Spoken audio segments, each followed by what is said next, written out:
Russia didn't have. So now they're saying Russia had nothing to do with it. Because if I say Russia, that it's perfectly fine. But you could add China and about 5 other countries to it.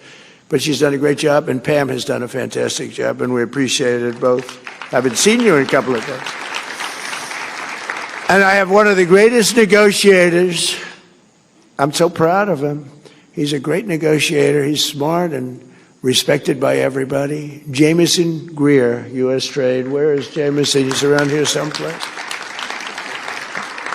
Thank you, Jameson. Boy, he's good. We have a great team. We have a great economic team, a great military team. We have Raisin Cain helps Pete. Raisin Cain, General Cain. He wiped out ISIS in 3 weeks. I was told by General Mattis and General Milley, sir, it will take 5 years.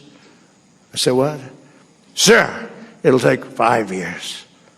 I said, you mean we have the best equipment in the world, and we're fighting guys that use bad rifles, knives preferably.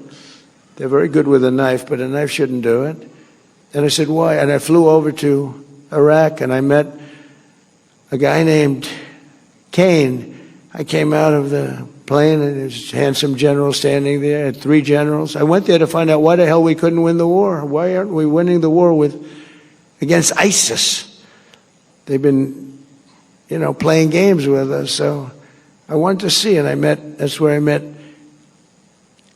Raisin Cain. I said, what's your first name? Raisin, sir. They call me Raisin. I said, what the hell kind of a name is that? Right? We've learned a lot about him. Now we get it. In this very quiet manner, he's brutal. Just ask Venezuela. Ask Iran. They're negotiating now. They don't want us to hit them. We have a big fleet going over to Iran. But so Raisin was there at the bottom of the plane. What's your name? Raisin. What's your last name? Cain. I said, so your name is, let's get this straight. Your name is Raisin Cain, right? Yes, sir. That's what they call me. You're the guy I'm looking for. And then he said, sir, if you'd like, you can go and sleep. It's a 20-hour trip. If you'd like, you can go and sleep. We have quarters prepared for you. I said, no, I don't have to sleep. I've been on a plane sleeping for 20, I'm sleeping the plane. I don't sleep on planes. I don't like sleeping on planes, I like looking out the window watching for missiles and enemies, actually. But he said, sir, we have a place prepared for you, and we can meet after you've rested. I said, no, let's go right now. So we did that. And I said to him, they tell me it's going to take 5 years to defeat ISIS. No, sir. I said, well, how long would it be, General Cain? Sir, we can do it in 4 weeks. I said, what? We can do it in 4 weeks, sir. And I should have maybe a couple of weeks left over. You can do it in less than 4 weeks? Yes, sir. I said, well, how come they tell me, our television generals, as I call them, two very poor generals. These guys, they looked nice. They were nice guys. They didn't have what it took, believe me.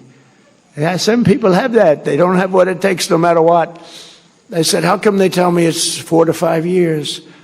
And he said, well, I don't want to speak badly about anybody, so I'd rather not comment on that. I found that to be nice, okay? But I said, all right, tell me how you're going to do it. Well, sir, we use this one base here, and we're hundreds of miles away. And by the time the planes get to the target, they have to come back and refuel, and we're too far. I said, why do we do that? Because we don't want to offend any of the other countries.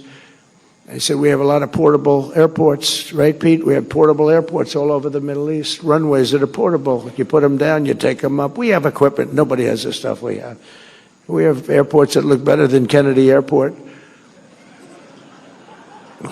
And they're built in sand. And it took us about 2 minutes to build them. No, the equipment is incredible. You can land any plane on them, right? Portable. And we've got many of them, sir. We have to use them. I said, why don't we? Because we didn't want to offend another country. I said, let me ask you a question. You're in the middle of the desert. Would another country know if we're taking off from some strip in the desert? They would have no idea, sir. They don't have radar. They don't have anything. So he explained it. So we want to hit them, sir, from 17 different locations.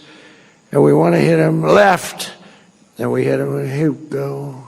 And we want to hit him right. Sure, and we want to hit him from the top, and we want to hit him from the bottom. East, west, north, south. Sir, they won't know what the hell hit, and we'll knock them out. We did it politically correct. 5 years, we'd call up the country head and we'd tell them, we'd like to attack ISIS today.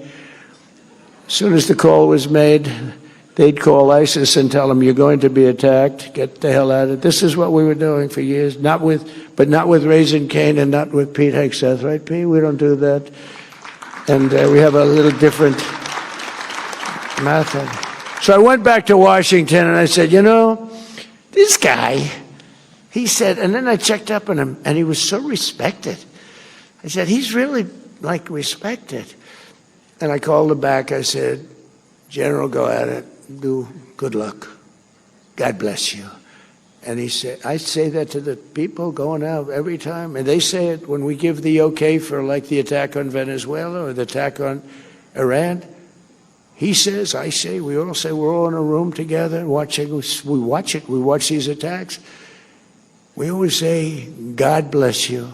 Have a safe journey. It's a dangerous journey. These are dangerous journeys. Flying through the middle of Iran, they know you're coming, and you're in a B-2 bomber, the most incredible thing, and they weren't able to see it because it's stealth.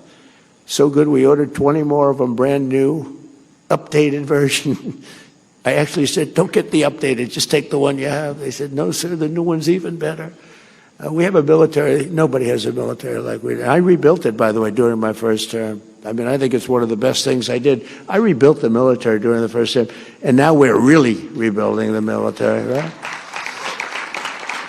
But the bottom line, I called him, I said, so you think you can do it, General? Yes, sir, I can do it. And it was over in 3 weeks. It was incredible, and I mean over. And then the election's rigged, and I wasn't there, and for 4 years, ISIS rebuilt. And they have a little bit of ISIS now again. And we knocked the hell out of them the other day in Nigeria because they were killing Christians. You know about that. They were killing Christians. So you can't do that.